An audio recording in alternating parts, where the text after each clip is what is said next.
Hey there, on this video, I'll show you exactly how to assemble the TRALT electric desk from unboxing to first lift. I'm also going to point out any hiccups I had throughout the build, hopefully making your life a lot easier if you do decide to purchase one of these yourself. And at the end, I'll give you my quick verdict on the build quality and whether it was worth the time and effort. So without further ado and no fluff, let's just go ahead and get started and get into the unboxing. So the first thing I noticed as soon as I opened the box is how well TRALT packed everything. All the pieces were properly secure, the corners were protected, and nothing was damaged during transit, and that already gave me a good impression before I even started the assembly. Okay, so now let's go ahead and lay out everything and make sure that we're not missing any parts, tools, or screws so we can get this job done. Now, inside your box, you'll find a desk leg with a motor already attached, a second desk leg, 2 leg bases, a crossbar, a sink rod. You also get 3 wood panels that will make up the desktop and the drawers, plus a control panel for rising or lowering the desk. You also get a power transformer, a whole assortment of screws, a couple Allen wrenches alongside with your manual. Now, you're more than welcome to stop the video right here so you can compare what I got in my box to what you got in your box, just so you can make sure that you have everything that you need. Now, our first step is going to be attaching the crossbar to the legs. Now, keep in mind that leg A has the motor attached to it already, leg B has no motor,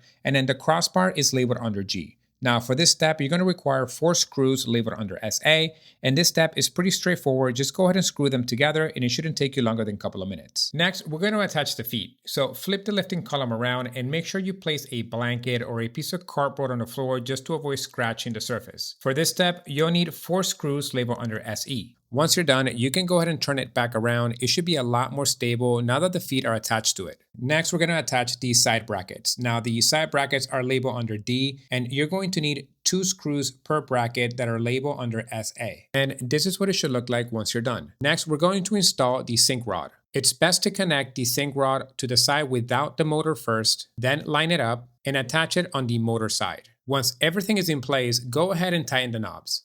And this is how the sink rod should look once you're done.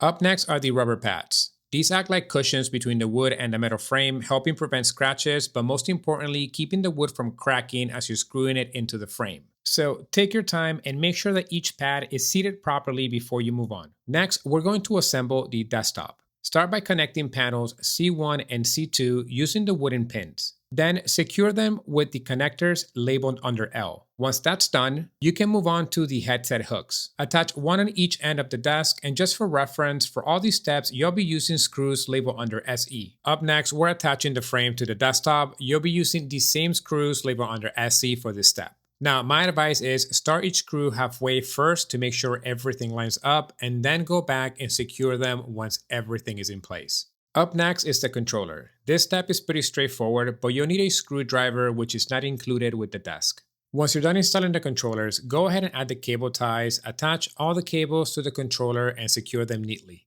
Up next, we're going to start assembling the drawers. First, attach the bolts labeled under SJ into the desktop piece labeled under H. Then insert the wooden pins into the small desktop piece labeled under J, and secure it to the desktop using the eccentric screws labeled under SG. Once all that is said and done, you can attach it to the main desktop. Insert the wooden pins and secure it using the screws labeled under SI. The last step is attaching the wood felt to complete the desk. Now for this step, you're going to use the stud sleeves and the screws labeled under SC. Now the best piece of advice I can give you is not to fully screw it in right away, so you can have a little bit of room to adjust them as you go and make sure that everything lines up properly. And that's pretty much it, guys. We are done putting this test together. Now, the whole thing takes between 30 to 45 minutes if you're not in a rush. The assembly process is pretty straightforward. The instructions are clear and detailed, so props to TRALT for making this build super easy. And then when it comes to quality, everything feels solid out of the box. The wood surface looks sturdy, the legs are stable, and the motor runs smoothly. So overall, I will say the build quality is a 10 out of 10. And if you're looking for a new office desk around this price range, then I say that this is definitely a solid pickup.